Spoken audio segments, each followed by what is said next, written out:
انا من سنة 2023 كان عندي شوية ظروف صحية كده مش افضل حاجة، وكنت بره مصر ورجعت. واول اجتماع للزملاء في مجلس ادارة انا قلت لهم الكلام ده، قلت لهم انا محتاج اخد اجازة، واجازة مش صغيرة. في الوقت ده اخونا وزميلنا رحمة الله عليه العمري فاروق كان دخل في كوما. طبعا كلنا سكتنا، وكلنا شكرا حبيبي ربنا يكرمك.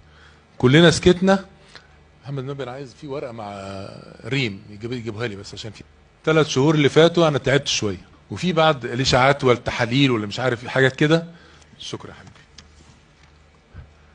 فكنت لازم ان انا برضو ابعد شويه عن اي ضغوط نفسيه وعصبيه، ولكن كنا قربنا على يناير اللي فيه استقطاب لبعض اللاعبين عشان فرقتنا، وكمان موضوع الاستاد النادي الاهلي اللي هو حددنا هذا التاريخ ليه، فكنت لازم ان انا استمر. وانا يمكن اخر مجلس اداره من 3 ايام برضه قلت لزمايلي ان انا بعد موضوع الاستاد، موضوع يناير خلص، موضوع الاستاد انا جوايا مستريح شويه، فانا محتاج ان انا اطلع يعني ابعد شويه. فانا بعد اذنكم انا هبعد شويه، وبعد فتره زمنيه هعمل شويه اشاعات تاني وتحاليل اخرى، لو كويس يبقى خير ان شاء الله باذن الله يعني. وربنا اي شيء ربنا سبحانه وتعالى، الحمد لله على كل شيء.